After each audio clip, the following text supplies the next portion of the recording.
जंगल safari हमारी पन्ना tiger reserve park की बहुत अनूठी धरोहर है। पन्ना का नेशनल पार्क भी न केवल टाइगर के अभयारण्य की दृष्टि से बल्कि हाथियों के लिए भी ये आदर्श स्थान है और हाथियों के परिवार भी बढ़ रहे हैं। यहाँ कल पन्ना नेशनल पार्क में 10 नई कैंटर बस जो आरामदायक 19 पर्यटकों को लेकर के अंदर जा सकती है, जिससे पर्यटन बढ़ेगा, पर्यटन से जुड़े हुए लोगों को रोजगार मिलेगा, कई सौगातें मिलेगी। ये अन्य सफारी वाहन की तुलना में लंबी और ऊंची है, बेहतर दृश्य दिखाई देगा और आरामदायक भी रहने वाली है। अधिक सीट उपलब्ध होने से एक साथ बड़े ग्रुप में उसमें जा सकते हैं।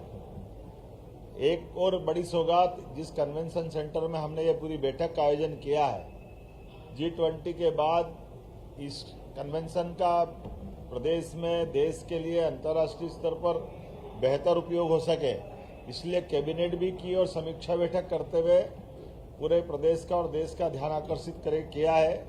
इससे जोड़कर एक 5 स्टार होटल बना करके भविष्य में ये इसी प्रकार के आयोजनों के लिए और अच्छे से उपयोग में आए, तो PPP मॉडल पर इसके लिए भी हमने प्लान बनाया है।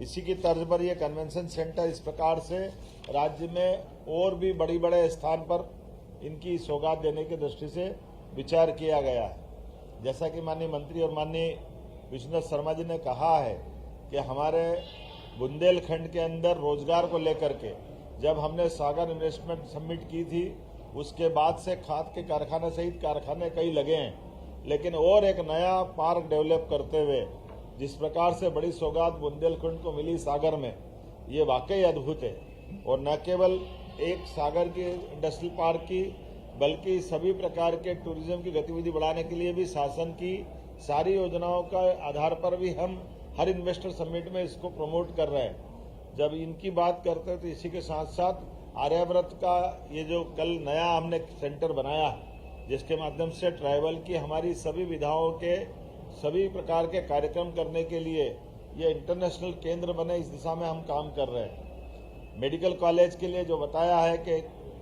दमोह के लिए, छतरपुर के लिए इनके पद मंजूर कर दिए क्योंकि बिल्डिंग इनकी बन गई है। और इसी के साथ साथ हमारे पन्ना और कटनी के मेडिकल कॉलेज भी अगले साल प्रारंभ होंगे, अर्थात दमोह, पन्ना, साथ साथ हमारा कटनी, छतरपुर, ये 4 मेडिकल कॉलेज की सौगात हमारी अगले ही सत्र 6 महीने बाद यहीं इसी बुंदेलखंड की धरती पे देंगे।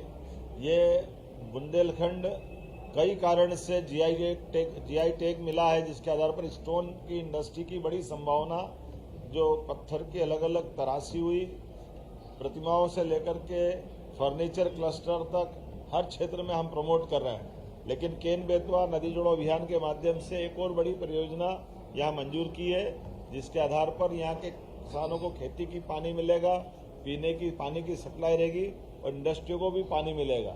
बताने के लिए तो बहुत कुछ है। एक राष्ट्रीय परियोजना के समानांतर 2 NH को जोड़ने वाला एक 4 लेन का नया प्रोजेक्ट भी हमने आज मंजूर किया है। लगातार इतनी सौगातों के बलबूते पर सच में आज हमारी ये कैबिनेट अमर हो गई है।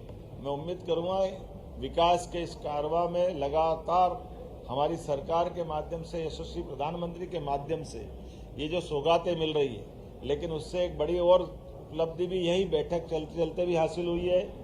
जब हम यहाँ समीक्षा बैठक कर रहे थे तो मैं गर्व से कह सकता हूँ कि मध्य प्रदेश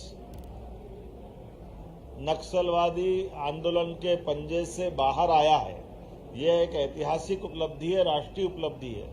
यशस्वी प्रधानमंत्री श्रीमान नरेंद्र मोदी जी, यशस्वी गृह मंत्री श्रीमान अमित शाह जी के नेतृत्व में उनके कुशल मार्गदर्शन और सहयोग के बलबूते पर मध्य प्रदेश लाल सलाम को आखिरी सलाम कर चुका है।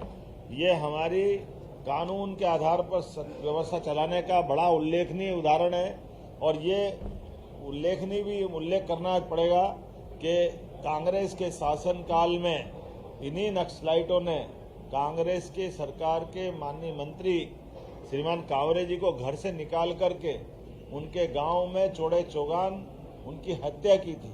ये कांग्रेस का शासनकाल है और हमारे शासनकाल में हमने नक्सल मुक्त मध्य प्रदेश बनाने का संकल्प लिया और उसको करके दिखाया। बहुत सारी सौगात बताने के लिए है, लेकिन आज तो मैं समारोह करना चाहूँगा। यहाँ के बाद लाडली बहना की योजनाओं का एक बड़ा कार्यक्रम हमारा हर बार की तरह इस साल इस महीने का भी होने वाला है, और उसके माध्यम से भी बहुत सारी सौगातें जिनका भूमि पूजन लोकार्पण हम करने वाले हैं। इसमें सांदीपनी विद्यालय से लगा करके और भी बहुत सारी सौगात है। अर्थात बुंदेलखंड की धरती पर ये वीरों की और महावीरों की धरती है। यहाँ पर विकास भी है और विकास के साथ भविष्य की संभावना भी है। माइनिंग का सेक्टर भी है, इंडस्ट्रियल टूरिज्म के साथ इंडस्ट्रियल पार्क भी बनाते हुए सभी प्रकार से रोजगार दिलाने के लिए कांग्रेस के शासनकाल में जो बड़े पैमाने पर पलायन होता था, उस पलायन को खत्म करके यहीं पर रोजगार के अवसर उत्पन्न करते हुए देश भर के बाकी लोगों को भी रोजगार देने की धरती हमारा मध्य प्रदेश बन रहा है, बुंदेलखंड बन रहा है। मेरी अपनी ओर से बधाई।